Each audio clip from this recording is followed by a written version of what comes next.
Welcome back to Quiet Ireland. I'm glad you're here tonight. Tonight, I want to tell you about a figure that almost everyone in Ireland has heard of, but very few people talk about it openly, even now, even in a country as modern as Ireland has become. The Banshee, the woman of the fairy mounds. If you ask an older person in rural Ireland about her, you will often notice something interesting happen. They'll smile a little uneasily and say something like, sure, that's just an old story. And then, almost every time, they'll tell you a story anyway. One their grandmother told them, or one that happened. They'll say to someone they actually knew.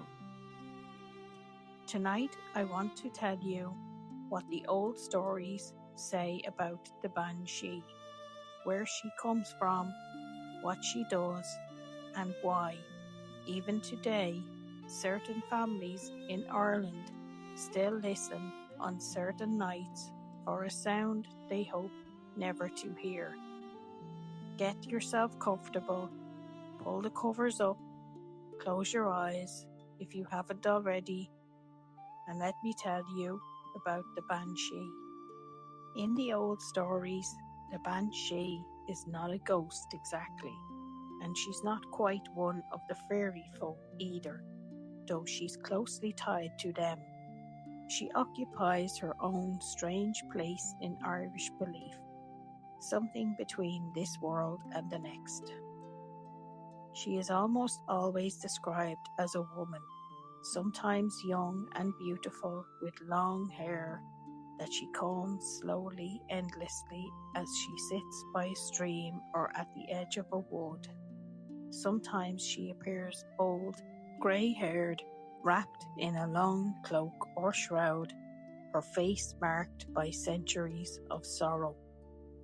But whatever form she takes, her purpose in the old stories never changes. She is a keener. In the old Irish tradition, this was a formal ritual crying for the dead. Professional keening women were once hired to attend wakes across Ireland to cry and wail and sing a lament over the body of the person who had died, giving voice to a grief too large for ordinary words. The Banshee, in legend, is the otherworldly version of that keening woman. When someone in certain old Irish families is about to die, she comes. Not to the dying person directly, usually, but to the land around their home. And there, in the darkness, she begins to cry. Her cry is unlike any human sound. The old descriptions call it a long, rising wail, sometimes soft as wind through the trees, sometimes rising to something closer to a scream. People who claim to have heard it say it doesn't sound entirely human, and it doesn't sound entirely like anything else either. It sits in some strange, sorrowful place between the two. And here is the important part of the old belief. She is not the cause of the death.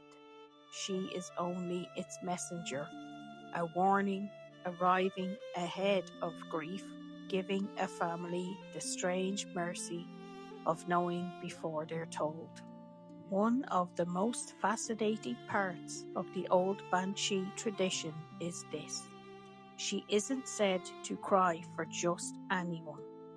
In the old stories, the Banshee is bound to particular families, old Gaelic families, most often ones whose names begin with O' or Mac.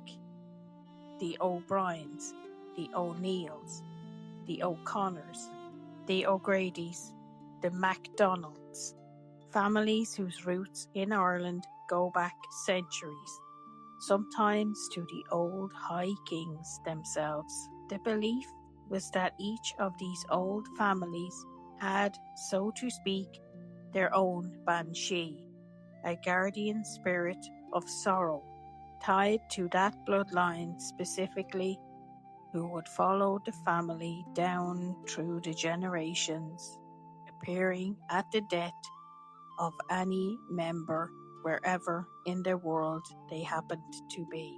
There are old accounts written down by folklorists in the 18 and 1900s, collected from ordinary people across Ireland, of families hearing the Banshee's cry the night before a death, even when the family member who died was far away, a son in America, a daughter in England.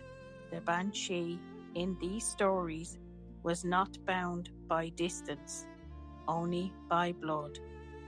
It's a strange thing to sit with if you let yourself. The idea that certain families carry alongside their name and their history an unseen companion who has wept for every death in that line for hundreds of years. Grief itself given a voice and passed down like an inheritance. What makes the Banshee different from a lot of Irish folklore is this. She isn't only a story from long ago. People still tell Banshee stories today, quietly, unusually, about someone they knew. You will hear versions of the same account across the country, told with real conviction. A woman who woke in the night to a strange crying sound outside her window, only for the phone to ring an hour later with news of a death in the family. A farmer who heard something wailing along the road near his house and thought nothing of it until he learned the next morning that his elderly neighbour had passed in the night. Often the detail that gets repeated most is the sound itself.